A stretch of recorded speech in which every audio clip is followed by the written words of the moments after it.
20 minutes late.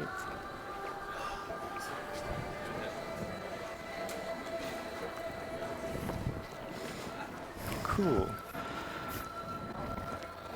That's good. Hello, can you hear me now? Yeah, great. So, hello everybody. Welcome to this Sphere 2 session.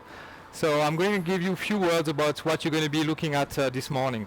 So I am Christophe Margen, so I'm part of the Cercle. Cercle is a French non-profit association, and we are dedicated to the inclusion of LGBT plus people in the workplace. So now we're going to be showing you different videos, testimonies around our project Odyssey for Equality. Odyssey for Equality was a project that gathered 100 people from 21 different countries. We will reveal this morning the output of it. And you will see actually videos from different countries, and then also you will see people on stage discussing. But the main thing is now is, I would say, close your eyes, as you're here physically or the people online. Close your eye for take 5 seconds and think now we are in 2031 because we're going to bring you to the future. So we're going to be bringing you 10 years ahead of us. So let's start now the video. At the end of it, you'll get the chance to ask us any questions or comments. We'll try to have a Q&A question at the end, even though we started with few minutes delay.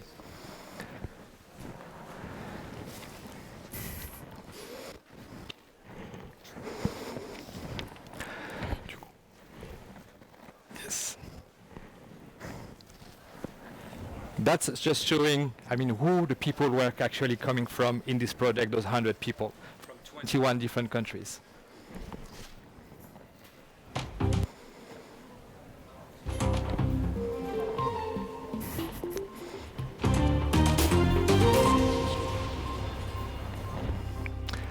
And now I will welcome on stage our speakers of today.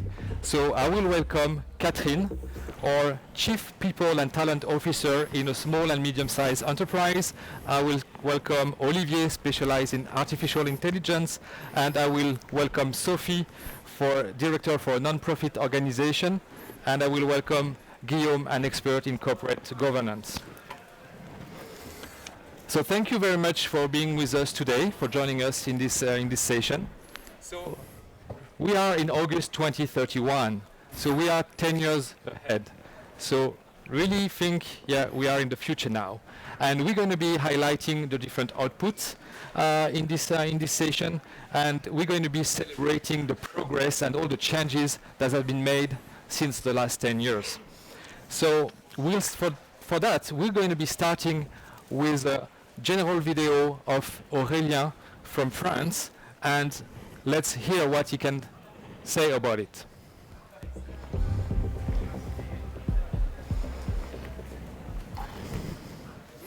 En 2021, nous nous battions pour que vivre sa différence en tant que personne LGBT+, ne soit pas uniquement circonscrit à une sphère individuelle, mais bien une cause portée par les entreprises pour faire valoir l'inclusion comme valeur fondamentale.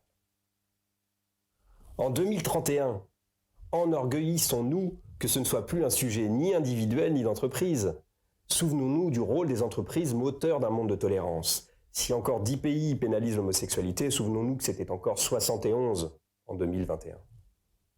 Car oui, le travail, la réflexion amenée par Odyssey for Equality pour Copenhague 2021 a permis d'influer non seulement à l'échelle de l'organisation des entreprises, mais également sur l'écosystème global, encourageant le maillage avec les petites entreprises, les associations, renforçant une politique d'achat responsable, rendant vertueuses les chaînes économiques.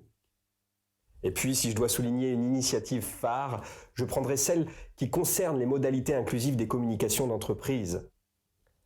En effet, à travers Odyssey for Equality, la mise en place de quotas a permis de s'assurer que les communications d'entreprise, vidéos, communiqués de presse, posts sur les réseaux sociaux, annonces de jobs, étaient bien inclusives. De plus, la vérification par des outils numériques utilisant de l'intelligence artificielle a renforcé le respect de ces critères d'inclusion. Cette communication a permis de développer une culture inclusive mondiale, forte, et d'encourager les candidats à s'affirmer juste comme ils sont et des personnes en entreprise à être comme elles étaient. Yes. Aurelian remarked that there were 71 countries penalized homosexuality in 2021, and just 10 years later, in 2031 now, the number is reduced to 10. This is such a big progress. Yeah, exactly, Olivier, thank you, because I think just the numbers speak by themselves now. And I also forgot to mention at the beginning that even though we are 5 on stage here, we are already, imagine we are 100, because unfortunately the 100 volunteers that work on this project, Odyssey for Equality, could not be all together here. So, but imagine it's the product of 100 people from 21 countries discussing. So, we see that with this video with Aurélien that he globally mentioned recruitment, HR policies, compliance, corporate social responsibility, and now we're going to be drilling down, we're going to be going deeper into those different topics. And to get to the first one, let's travel now to Madrid, and let's hear what actually Ignacio here in the media today.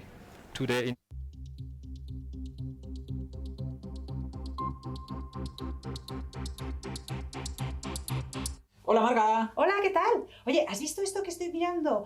Ha sido elegida nueva secretaria general de Naciones Unidas una mujer africana y abiertamente lesbiana. Jolín, me parece increíble, es una noticia buenísima. Hemos tenido que esperar hasta el 2031 para que por fin una persona abiertamente LGBT sea elegida secretaria de Naciones Unidas. Oye, ¿y tú cómo crees que esto puede afectar a la inclusión de las personas LGBT dentro de los entornos laborales? Pues mira, yo creo que ella va a seguir el camino de todo lo que se ha hecho en estos 10 años en Naciones Unidas, ¿no? Tanto la conferencia especial sobre derechos LGBT, las normativas que ha aprobado Naciones Unidas para que todas las empresas tengan políticas específicas y bueno, el programa de Naciones Unidas para la igualdad de las personas LGBT que tiene un departamento especial sobre el ámbito laboral. O sea que yo creo que van a cambiar mucho las cosas. Sí, yo creo que desde luego va a avanzar todo mucho más. Yes, I think it's really a strong sign to have an openly visible African lesbian woman as the Secretary General of the United Nations. I think it could not have been possible 10 years ago. Exactly. Thank you, Olivier. And now if we're going to be moving on to, one of the part of it, it's the new technology part.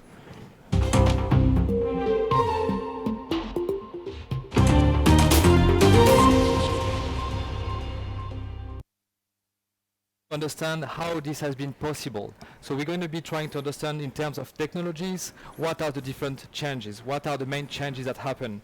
So Olivier, as a researcher in new technology, what did you think that has changed so much in 10 years? Well, I think not just because it's what I'm working on, but I think artificial intelligence have played a key role in this evolution. And how so? Let's mention first the recruitment process. Thanks to artificial intelligence, we can introduce more diversity in our workforce. And so I know, thank you Olivier, that you also have been discussing more deeply this topic with your colleague Jean-Christian. So let's hear now the conversation you had. So let's go back to the video and back to France.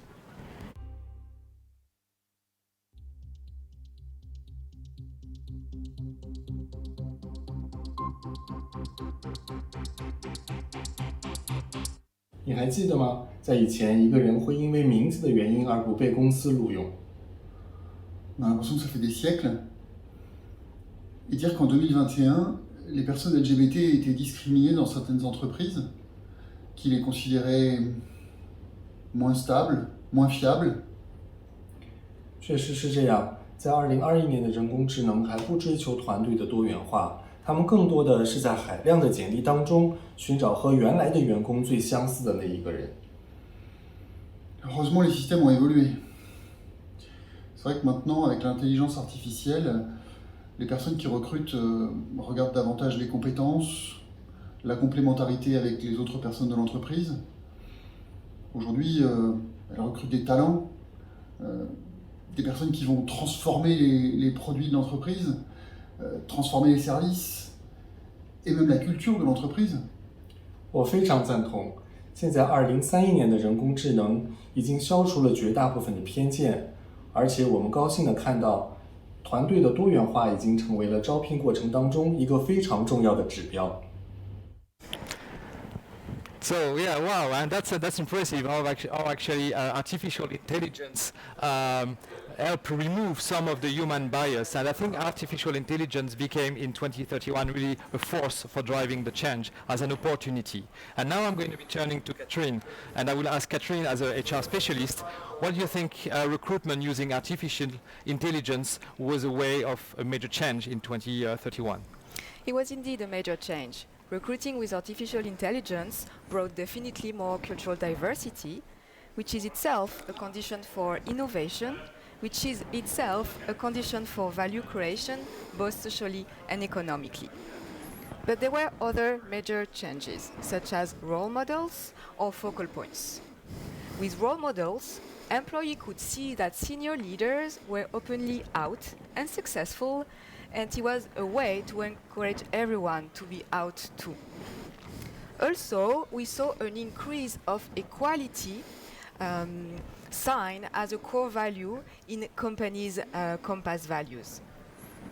But there were also small changes which helped too, like using pronouns or using a tool for remote working to better integrate professional and personal lives. Yes, absolutely. The remote working has become a key challenge since 2020 during the lockdowns in different countries. Nowadays, more than 40% of the employees in the world work remotely. So it brings two challenges. The first one is when a part of our home becomes a workplace, how shall we redefine the boundary between the professional and the personal life? We all see some colleagues during the conference video that their children come to sit on their knees. It's funny, but some LGBT people are outed unintentionally during this period. In Denmark, in France, it's okay, but it can be dangerous in certain countries and in certain companies.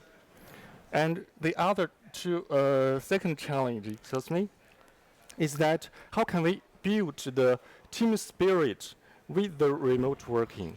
Imagine that in this hybrid working environment, a part of the team can meet each other every day, and another part will meet very much less often, and there are even some other colleagues will never go to the main office. So in these circumstances, how can we create a coherent team and to have an efficient exchange and innovation in the team?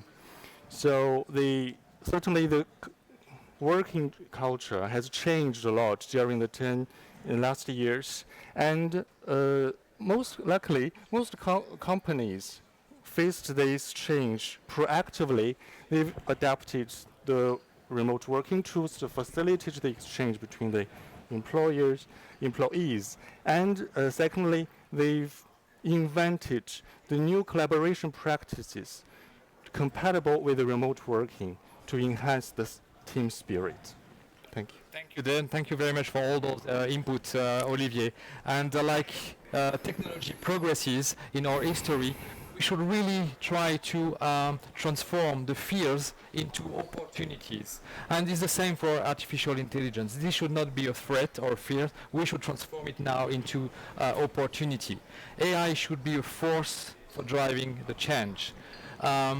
So we should using them to promote diversity and inclusion in the different policies, to create a new working environment, a new working culture. We should not be trapped by them. So now we remember the last technical innovation in the last 10 years. So let's step now into innovation into HR policies.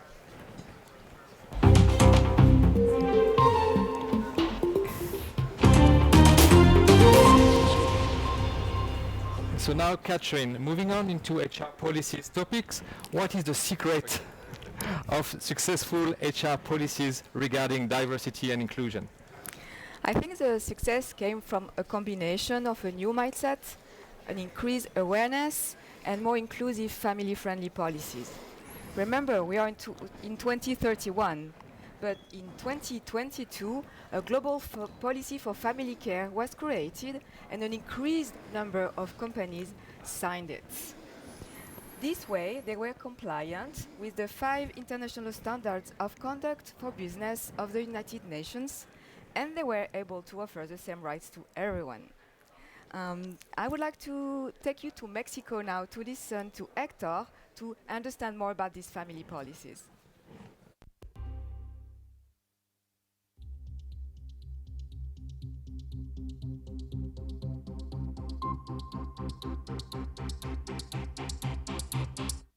...2030.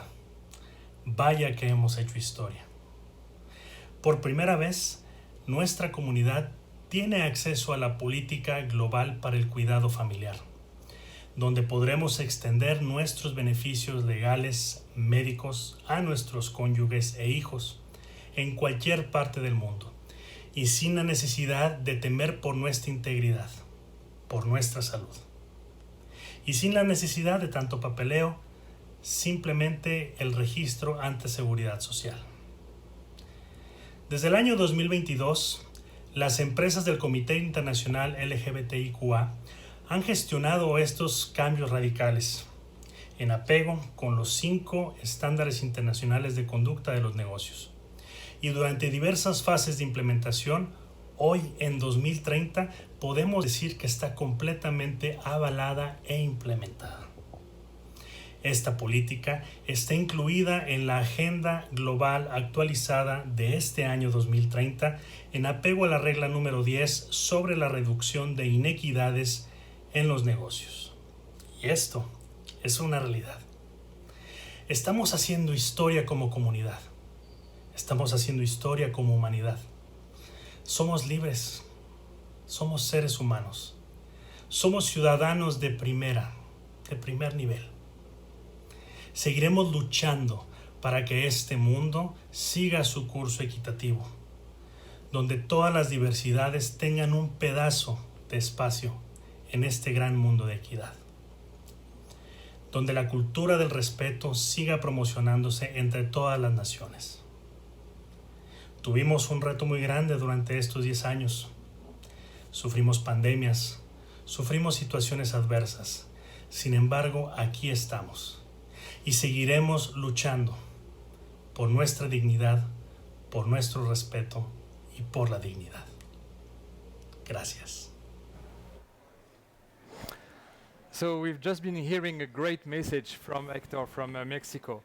But Catherine, does it mean that since 2022, LGBT plus people have the same right in terms of legal and medical family care? Yes, definitely. It means that children and spouses are fully protected, which was not the case in 2021.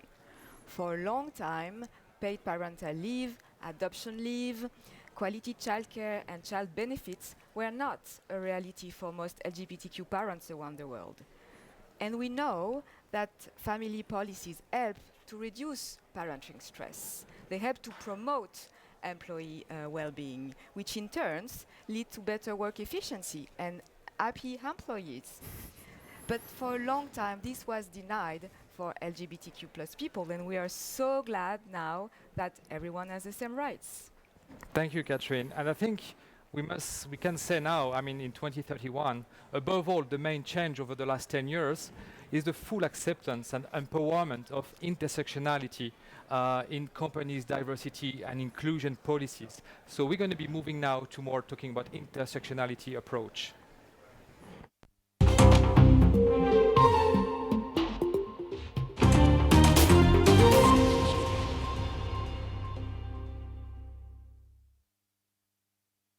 So as you can see now also on the screen, this definition, the intersectionality is a framework for understanding how individuals' multiple and overlapping identities shape their life experience. And to know more about this dimension of intersectionality, let's hear the interview with Guillaume, Meda, and Malika.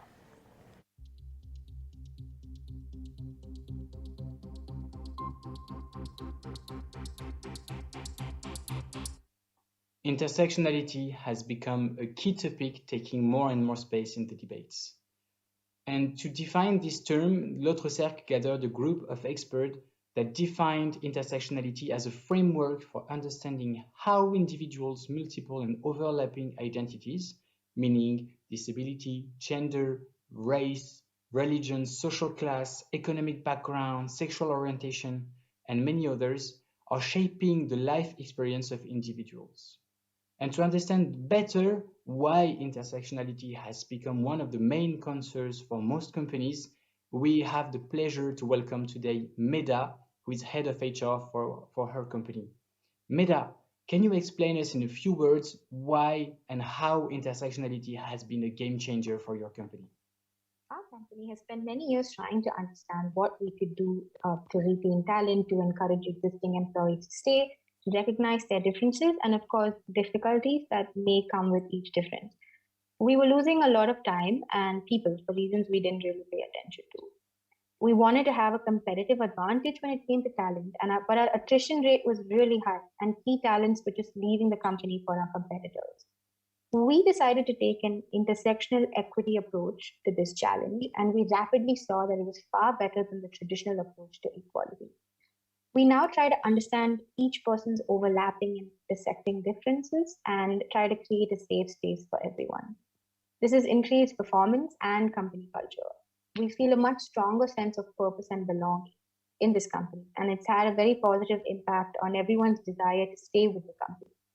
Our intersectionality approach has set us on a path for fairness and equality and equity, and it goes far deeper than just basic human rights. Thank you very much for your testimony. Time now to welcome Malika. Malika, you are a laborer in your company. Meda was talking about eliminating disparity. From your point of view, is it really working? Yes, it is. I started working at 15 to help my family, so I never finished high school. I enrolled in the mentoring program, which the company created based on the intersectional approach.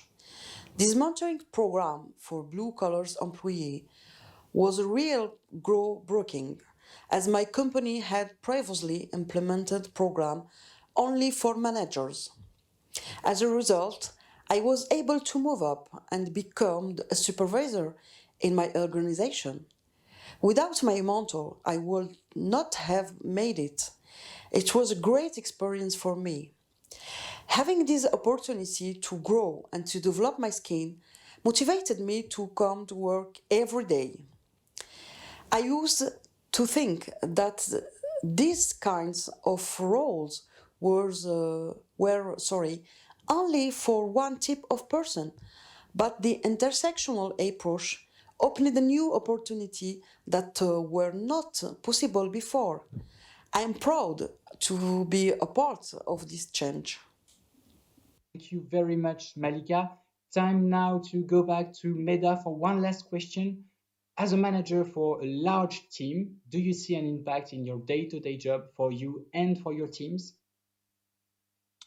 There's been a real dynamic change in my team. We reduced our turnover by almost 75%, and I feel people are feeling much better at work. People are more confident and dare more. There is less self-censorship than before, which is great in our continuous path towards innovation. I realize that diversity is an asset for the company. When people feel accepted, they aren't afraid to share more ideas. We feel that people are more confident and more daring. It has a clear impact on innovation. We perform much better, and the diversity of profiles that we have eliminates some blind spots that we probably had before. Thank you very much to both of you for your testimonies. It really shows that intersectionality is not a trend, but one of the best solutions to improve the quality of life at work, to improve performance and innovation, but also overall diversity and inclusion in society. Yes, so as you can just look at this video, when again, intersectionality approach was really a force for driving the change for the last 10 years. And there's a point that was actually also mentioned in this video. It's about the mentoring program. It was mentioned by Malika.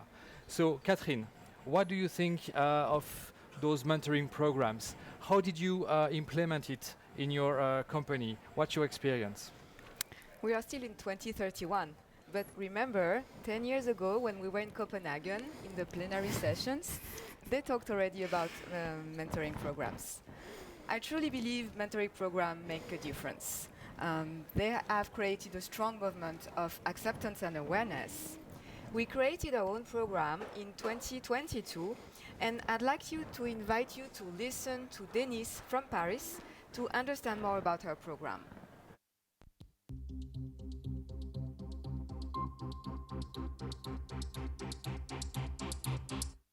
It's been over 10 years since we first implemented the mentoring program for LGBTQ plus individuals within our organization back in 2021. Over the years, we've made some modifications on how to manage the process, but the concept and essence of the program remains the same, and that is to develop and mentor future leaders who identify as LGBTQ plus and reinforce our position that a diverse workforce is good for the company, its employees, and its stakeholders. In our company, it took time for LGBTQ plus employees to participate in mentoring, especially the ones with less seniority. To encourage them, we were specific in creating a safe space and reinforce the goals and objectives of the mentoring program. We did this by convincing a few LGBTQ plus senior managers to sign up as mentors, and also invited a local LGBTQ plus not-for-profit organization to recommend a few up-and-coming young people to join as mentees. This helped to get the program started and illustrate the benefits. A final piece of advice I'd like to mention is that your program won't be perfect from the beginning, and that's okay. It's more important to start with something, test it out, gather feedback, and adjust the process as you go along. This is part of the learning curve and speaks to the uniqueness of each company and the environment with which you work. And let's face it, a program should change over time, or else you run the risk of becoming out of date. Thanks for listening, and I wish you lots of luck with your mentoring program journey. I really like the advices of Denise. We do not need to always come up with something perfect. Every company or organization has its specific ecosystems.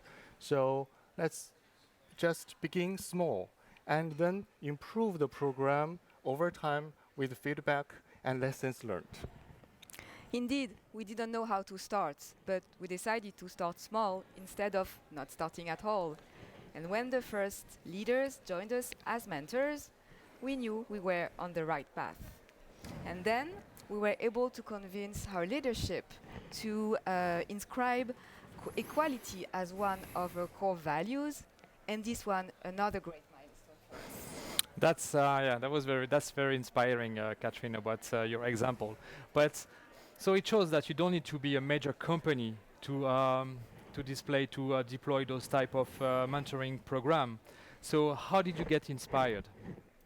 We were curious, looking outside the box, how to implement new policies without having, at the beginning, the necessary resources. One of our sources of inspiration was a guide provided by the International Labour Organization, which really helped us to kickstart. So tell us more about this guide. You know, it's not just big companies who have to implement these policies, it's also small and middle enterprises where most of the world works. So in this organization, the small and the medium ones, usually HR can be a very small team wearing many hats. So in this guide, you can find basically a list of very easy to implement recommendations. And actually, we started with one of our employees, Duke, who is very passionate about diversity and inclusion. So passionate that he was able to convince our founder to look into these reports. And this is how the story started.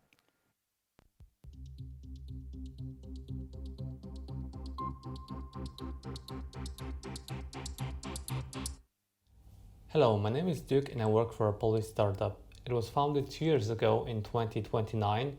The company consists of 20 people and it is still growing. I am incredibly happy that I finally managed to convince my boss, the owner of the company, to start working on the implementation of LGBT plus inclusive policies. I've sent him a number of reports concluding that companies that are LGBT plus friendly have higher employee retention rates and earn more revenue. Additionally, from a reputational point of view, inclusive workplace, it's a must nowadays. I must admit that for small companies like ours, comparing to big corporations, it is not easy to work on this kind of a change. As we're a growing business, we do not have resources we could allocate for this kind of a task. Fortunately, I found a great guide, a document that was created by International Labour Organization with help of United Nations and the European Union. It was even translated to Polish. It was created specifically for small and medium-sized enterprises. In the document, it was explained in a super simple way why it is so important to create an inclusive place of work from both employer and employees' point of view. And the examples were supported by a number of studies that were done in the last 20 years. Additionally, in the guide, I could find a list of actions that we need to take step by step in order to make our organization more LGBT plus friendly. With help of our HR team, we were able to create the roadmap consisting of all upcoming actions and the milestones. I know that it's not going to be an easy task, but at least thanks to this guide, we knew where to start from. And I'd like to encourage you to get familiar with the document. You can find it very easily on the ILO and the European Union websites. All right, that's all from my side. Thank you. Bye. So, if I just want to maybe do a little bit of a wrap up on these HR policies. So we really understood that the evolution of inclusive HR policies, such as mentoring program, family policies, have played really a key part in the evolution for those last 10 years. And the companies can really embed an intersectional approach in their D&I processes to be more effective. And the other most also important point to remember as a takeaway, it's not diversity and inclusion is not only a luxury topic for major company. It's also very important to be deployed in small and medium-sized companies. And it can really strengthen also their development. I think maybe our public will have some questions. What if some organizations do not follow the diversity and inclusion policies? What if they just do anything, and what impact will they have? So I think that's really a question that everybody, as we are in 2031, you should have in mind. What if you're not doing those changes? What will happen for your company? So if we move on now to the next section of the presentation, let's move to compliance and CSR.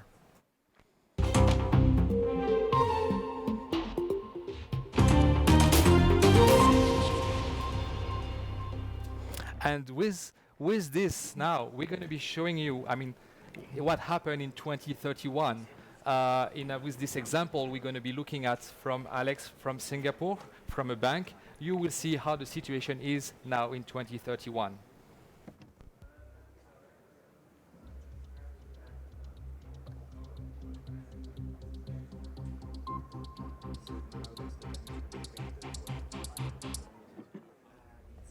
Thank you, Jennifer, for completing the credit checklist. And let's see whether we can grant the loan to this company.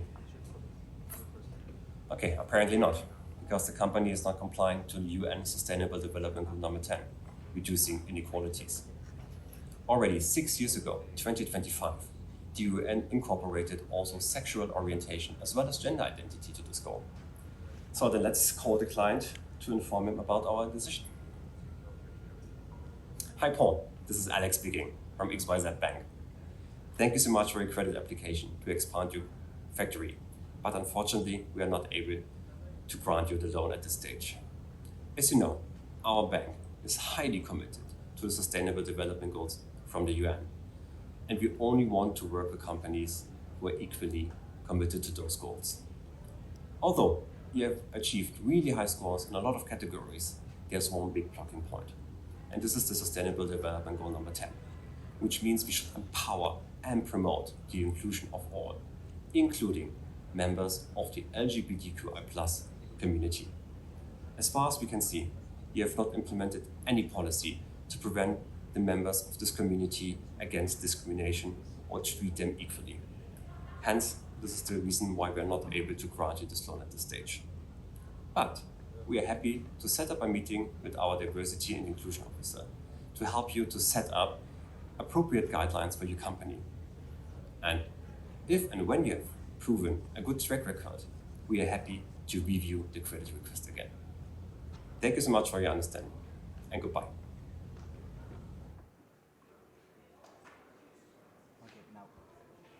So, I think, yeah, really this example is excellent. This really shows, I mean, that's how important it is now in 2031 to have D&I policies which are inclusive, which are having this intersectional approach. And you see that if you're not in 2031, if you're not respecting those D&I policies, then you can get rejected for when you ask for a loan to a bank.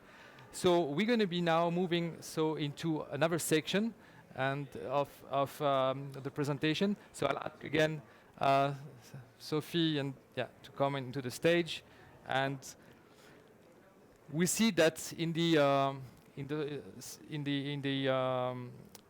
the companies there's an increasing demand for transparency in the business sector. Organizations should follow more and more the sustainability standard. They also need now to follow some specific rules in terms of reporting.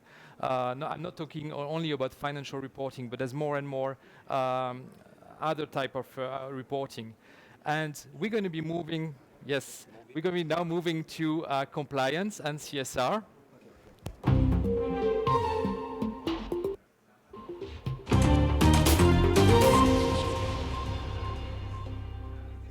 Just see, I mean, climate change. You must be, wow, why are we going to be talking about climate change here in this session? But we're going to be a bit bold and provocative here, and we want to see how we can connect actually climate change and the corporate governance and corporate culture. So Guillaume, how do you see those two being connected? Well, for me, there are clear similarities between the actions we need to take to mitigate climate change and the fight against LGBT plus discrimination. At the root, you have the need for human rights, you have the need for equality, the need for respect. But I will make the connection as well about the actions that we all need to take. Because if me personally, I think that someone else will take care of climate change or LGBT plus inclusion, and I hope that my neighbor will take care of it, well, in reality, there's very little change that's going to happen, and our future is going to be very, very dark indeed. So it's really about climate change or about LGBT plus inclusion. It's really about solidarity. It's really about everyone has to take their task, and it's really a responsibility that we all share. And to give us inspiration, for me what's important is really to look at activists, role models. We already heard that with Cathy. In society, if I had to think about climate change, we know Greta Thunberg. I'm sure most of you know her. She is very vocal. She is strong on climate change. She's the inspiration for many. But also, if we think about LGBT plus inclusion, we met many activists when we were in Copenhagen in 2021. So we have them already in society. So if I move now to our workplace, really for me, it's really about finding those activists and those role models in the company. And as we heard from role models before, of course we can look for LGBT plus employees, but for me, I believe it's really our LGBT plus allies, because they can really show that taking care of diversity inclusion in a company and also to look for to do actions on LGBT plus inclusion specifically, they can be the responsibility for everyone, and they can really be the inspiration that, again, as for climate change, working with our diversity inclusion can be everyone's role in a company. The next connection I'll make between climate change and diversity inclusion is the fact about now if we take company as a whole. Because companies, they are really at the forefront for climate change, they also have a forefront for diversity and inclusion. And they already have a lot of leeway. So 10 years ago, we were already used to companies making public statements about their sustainability goals and the actions they're going to take. And now what we see is actually the same companies or other companies making their annual report. They have a part on diversity and inclusion, and they don't only say that they're going to work with diversity and inclusion, but they also show the progress of the actions they take. And I believe that the key here is the transparency to show the progress you're making. As we heard from Denise before, nobody's perfect, so you're going to make mistakes. But I really think that if you show transparency in the actions you take as a company against climate change or for diversity inclusion, you're going to get credibility and for the values that you promote. Yes, I mean, that's very clear what you just said in terms of connecting climate change and corporate culture. Thank you very much, Guillaume, for all those inputs. And I think we want to go deeper, and we want to listen to another view also on this topic of climate change and corporate culture and corporate governance. So now we're going to be traveling to the US and to the UK, and we're going to be listening to Jake and Debbie.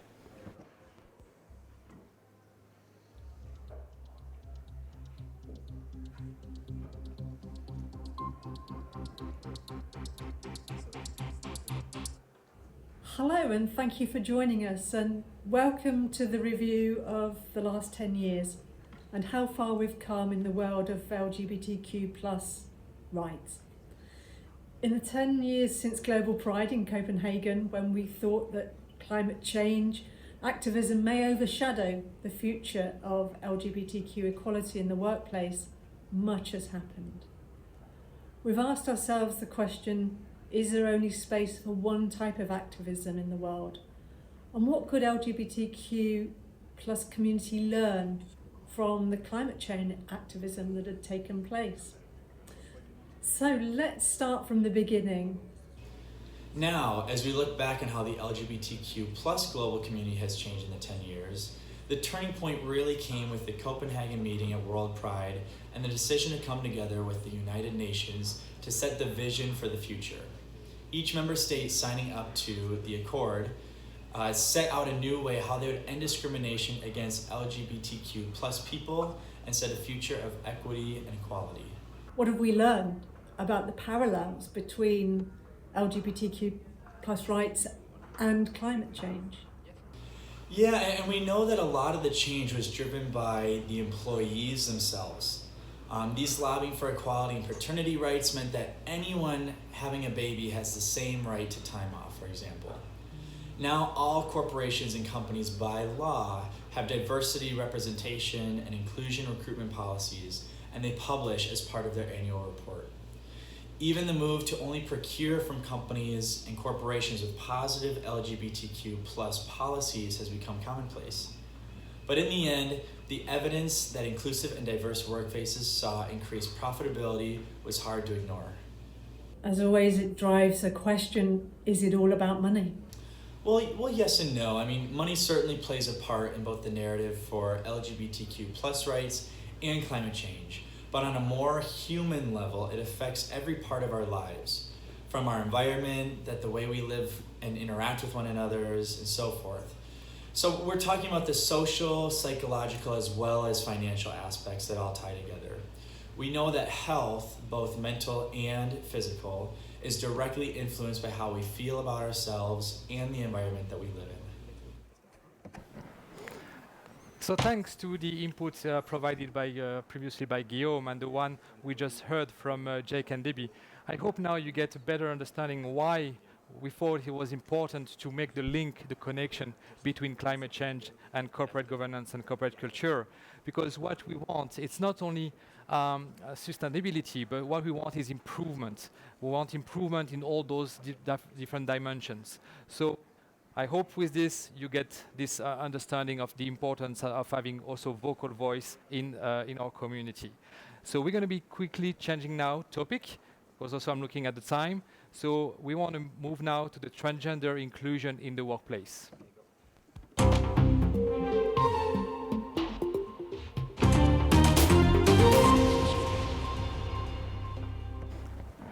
Sophie, we're very happy to have you here on stage today to discuss about the transgender inclusion in the workplace. We know that things have drastically improved since the last 10 years, but maybe we'll go back 10 years ago. So we go back now to 2021. So Sophie, can you tell us how was the situation in 2021? Sure, Christophe, thank you for having me today.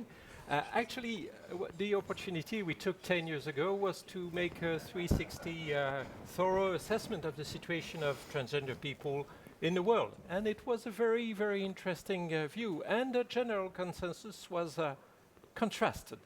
There were a growing number of places where, as a transgender woman, as me, you could live and breathe freely and securely. And that was the situation in a growing number of countries. But actually the situation that as a transgender you were part of, and transgender and non-binary people, you were part of minority that not many people understand who they were and why they were. There were still people thinking about whether it was a fantasy or whether it was serious. So actually, yeah, you were in a situation of a minority, not understood, so actually it was generating a lot of prejudice. And there were some places in the world that were way more dangerous than the situation I described. You know, at that time, 10 years ago, I was running an NGO in France that was harboring young LGBT people. And 2 weeks before Copenhagen, 10 years ago, I came across in some place of two persons, a gay man that came from Lagos, Nigeria, and he looked at me and he said, "You, in the streets of Lagos, you can walk 15 meters and then you're dead."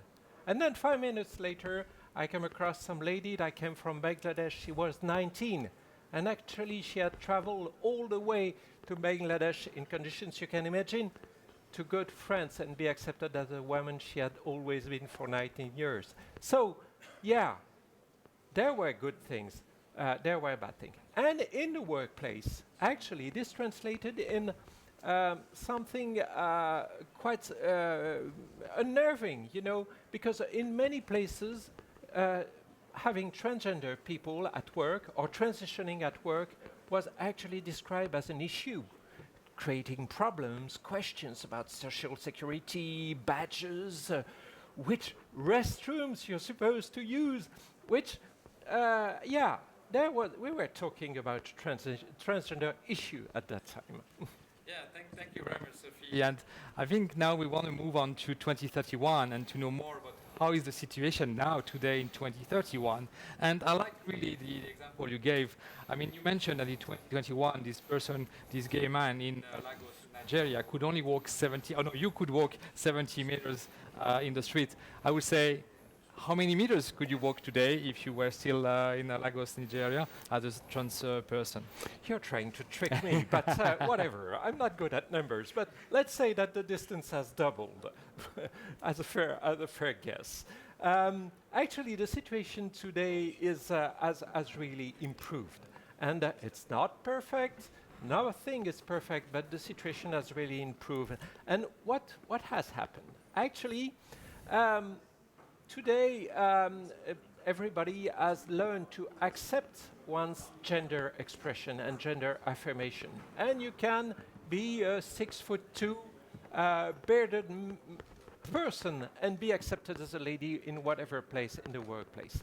And it changes. It really changed. And it changed through allyship. More and more people talking about transgender people and talking soundly, not saying mistakes or whatever. Because, you know, when you're a transgender person or a non-binary person, you're part of a 2 to 4% of the population. So if you are the only one of talking about what it is to be a transgender, you're not going to be heard. So we have to educate, we have to be visible, and this is the way we succeeded.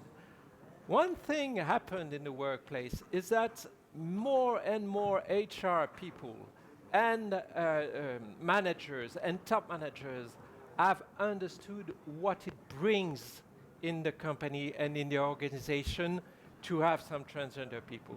Because actually, yeah, we look weird sometimes. Sometimes you don't see us, but we are very different. We are a game changer. But you know, some guy or some lady or some non-binary people who has been transitioning at work, what did he say? He say, I am authentic. I am courageous, and I'm putting this courage for me, but for the company too. I am also revealing the all little things that nobody cares in the day-to-day life, but actually that are bothering everybody. Sexism, homophobia. Most of the time, transition is an opportunity to realize what is not okay in the organization and that nobody bothered to address. So, actually, the situation today is that we've come in 10 years from the transgender issue to the transgender opportunity, and it's felt that way, and that's a great achievement. I think, yeah, I mean, your message, the words you just said at the end are so inspiring because, again, this change we've seen now for the last 10 years, that it is really now a force for driving the change, and diversity is really a force for making more companies more efficient, better performance in the company. So, and we also want now to go to another topic of the agenda today. It's what actually companies can concretely do and put in place in the companies. And we have to illustrate this. We have an example from Brazil, and we're going to be now listening to Thiago from Brazil. So let's go to Brazil. How much time is left of the whole? Because I was thinking maybe to change. The video is 2 minutes, and then there is still a bit, not much. We had this idea of creating a campaign called In My Shoes, in collaboration with ILO, the International Labor Organization.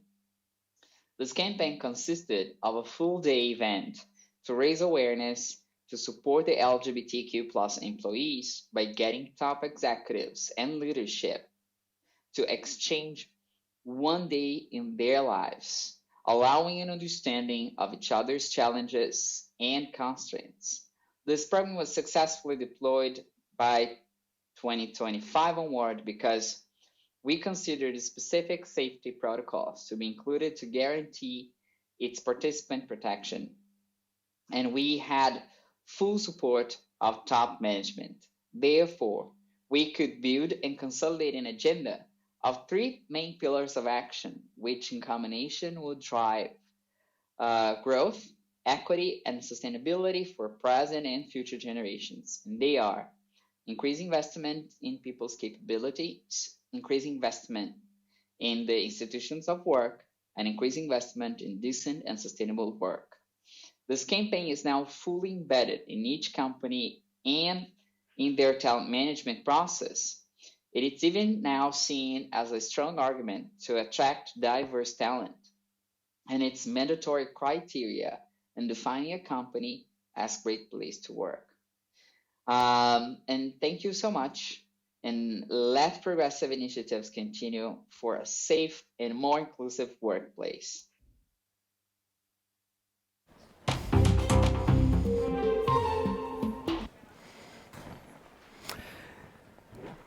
Yes, so we've seen now, I mean, what concretely companies can implement in their organization, and we're nearly to the end to this session this morning. But we want to hear again with Guillaume about what companies can do in terms of corporate governance. Well, I think if I go back to the example of Thiago, we heard already the fact that you can go beyond the training on diversity and inclusion that we usually think of, or at least what we used to think of in 2021.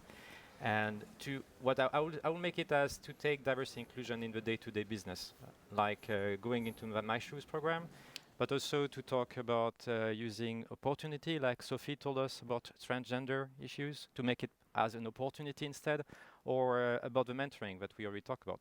So since we already talked a bit more about the policies, HR policies, I will think more about companies as a whole and how they can influence. And if you look back already in 2021, you will still have some companies that will hesitate to have the rainbow flag up for May 17, for Pride Month, for the World Pride. And the reason for that mostly was they were afraid. They were afraid of what their customer will think and what it will mean for their business line, for their business, their profits. But as we heard in Copenhagen in 2021, we heard Maersk telling us about how they had this cargo that was pink, that was in rainbow colors, and that was traveling around the world, and that they got, in effect, they got very few bad comments from a few customers. And in reality, the majority of people, they were very welcoming. So for me, this is the positive sign, is that in reality now, the norm is shifting. Really, over the last 10 years, since Copenhagen 2021, it is now become more the norm for companies to show their support for diversity and inclusion. And the companies that don't show it, they don't have a rainbow flag, they are not put in a position where they have to explain why they don't do it. And for me, this is really a message for them, is that you cannot be neutral when it comes to inclusion. If you're not doing actions to support diversity and inclusion, you will be perceived as that you don't value it. So that's really one of the things for me that is key here. But if you think more like Sophie was telling about transgender issues, if you think about how you can use diversity and inclusion, I would really think about what a company can do, and they can really choose their customer, they can choose their business. And especially for larger companies, we are used to work with supply chain. I mean, we have suppliers, whether it's you're buying papers and pen or whether you're buying parts. We are used to set requirements on them. We used to have quality requirements, sustainability requirements, legal requirements. So we could also have diversity and inclusion requirements on our suppliers and choose to work with suppliers that support the same value that we have. And for me, this is really the message I want to companies to hear, is that really they can do actions by simply changing a few things and think as diversity and inclusion as opportunity.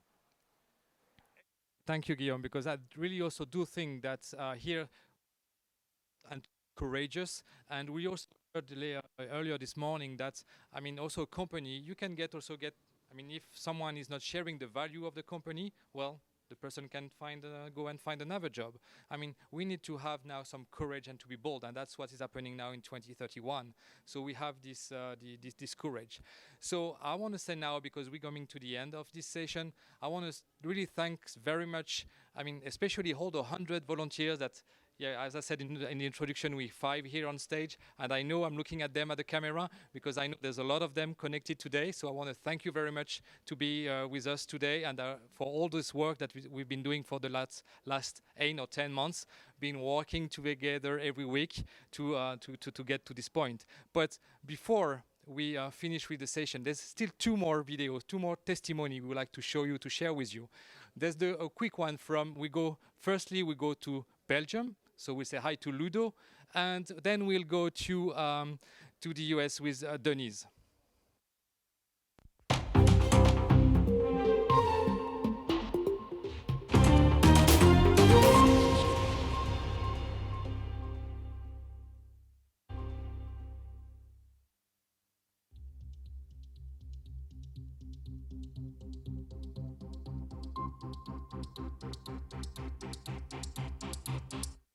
Hallo, mijn naam is Ludo Swinne en in die hoedanigheid heb ik deelgenomen aan een project genaamd Project Odyssey for Quality om een antwoord te vinden op de vraag hoe de werkomgeving van de LGBTQIA mensen er gaat uitzien in 2031. 2031, vandaag 10 jaar na het project. En als u mij vraagt wanneer hebben we ons einddoel bereikt, dan is mijn antwoord vrij simpel eigenlijk. We hebben ons einddoel bereikt wanneer de seksuele geaardheid van een persoon even belangrijk is als de kleur van zijn ogen. Dank u.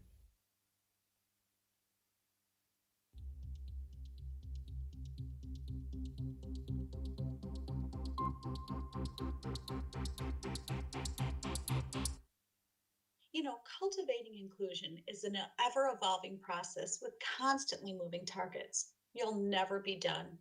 A company's goals and tactics must evolve alongside societal changes. And positive change can only be made when all voices are heard. Members of the LGBTQ+ community are people like us. They're colleagues, spouses, siblings, parents, neighbors, and friends. They've had to contend with the effects of intersectionality, microaggressions, and the global pandemic, all while striving for equality at work, at home, and in their communities. It's time their collective voices were not only heard, but respected and their ideas turned into concrete actions. Odyssey for Equality speaks to this ideal, and the focus of all the work streams brings the concepts to life, a life wherein members of the LGBT plus community are able to be their authentic selves in every setting. Thank you. Won't you join us? So as you see, I mean, the final word they were for Ludo and Denise. And I would say, won't you join us also? I mean, I hope you enjoy this Odyssey for Equality. I hope you enjoy this traveling back to the future to be in 2021. And then maybe we can come back now in 2021. And then I will ask you if you have any question, because now it's time for Q&A. So I don't know if online people, you have any question, or here in the floor, if you have any question. But we're happy to, or any comment, ideas, we're happy to hear.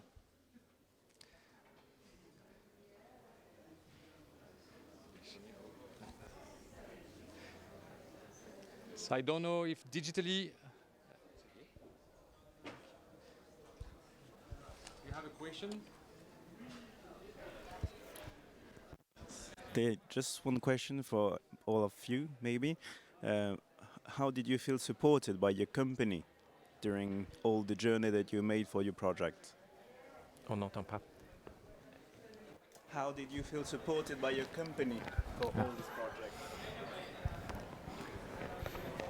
À toi? Okay, c'est pour moi.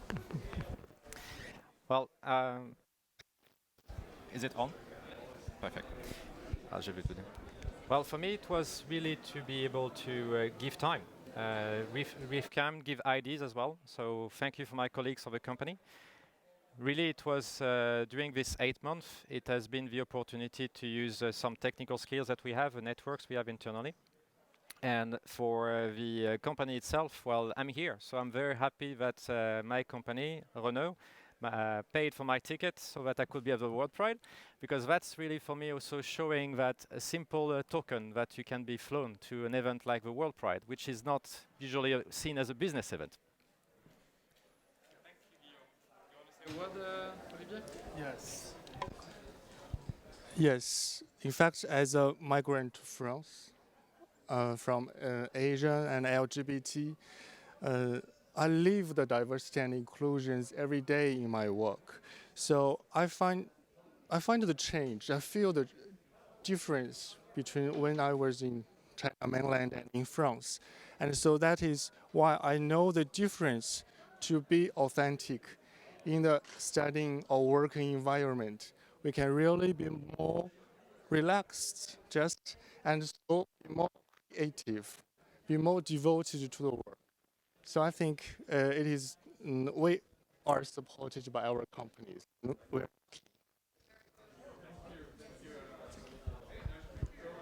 have actually. Okay.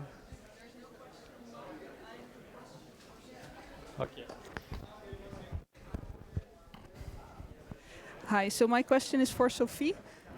So which advices will you give us to make it easier for transgender and non-binary persons to be included in the workplace?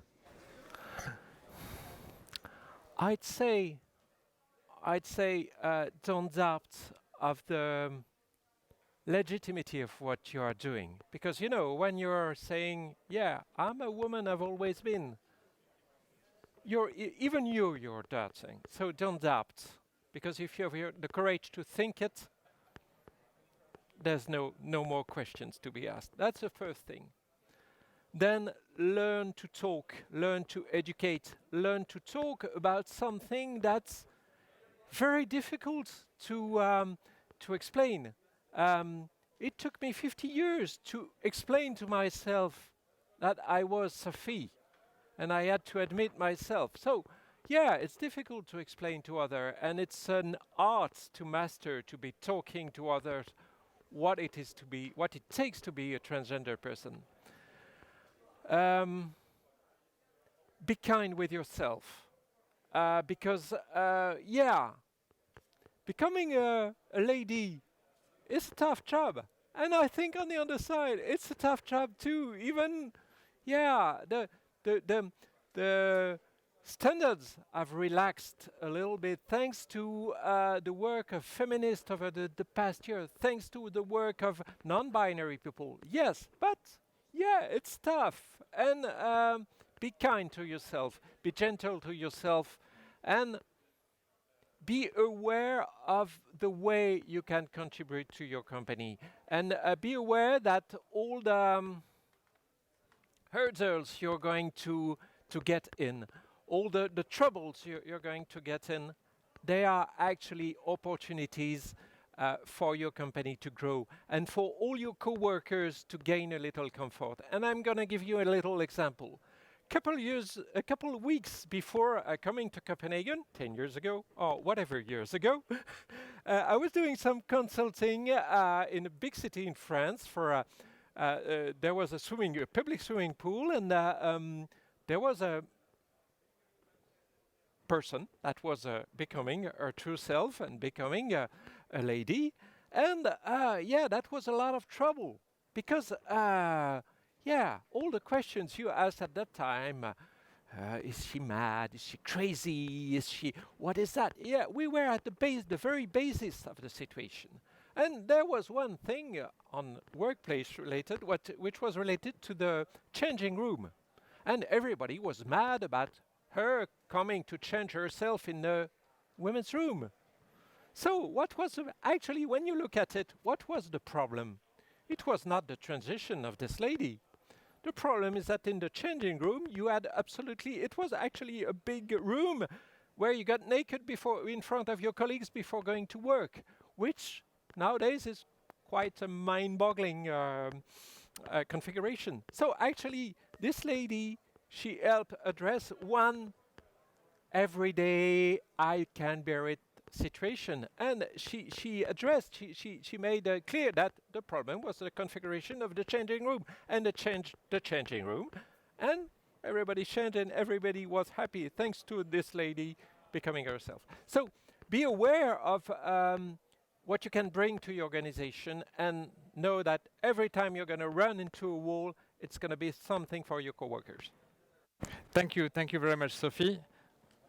Maybe one last question. So the last question would be for Guillaume. You talked about the corporate policies. So how, what companies should do in the non-accepting countries? So what companies should do in non-accepting countries? Well, if I think in several parts, first of all, as a company, you can still have like an embassy. Really, you can create this safe bubble through your policy for your employees. We heard from Cathy, we heard from Sophie, really the things that you can do within the company, within what the laws and allow you in a given site. So that's really, I would say, you should not really change the way you treat employees.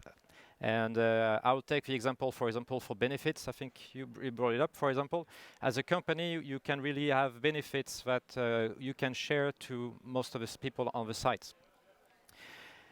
If I think about the environment outside for non-accepted countries, it's also to show the support you have for your employees. If you have employees that will be activists, they will also fight for LGBT plus discrimination in their own environment outside.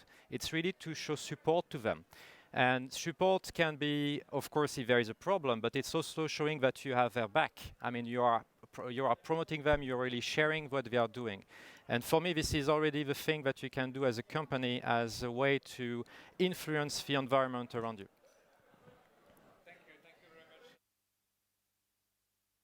Words. We need to end the session. Maybe just before we're wrapping up, for the people here in Copenhagen, we have a printed newspaper that you can take after this session, and it's kind of summarizing what we've been seeing. For the people online, it's going to be available on our page. We have an event created on LinkedIn to join and to also continue asking questions and put. And I want to thank you again very much for attending this session and for being with us today.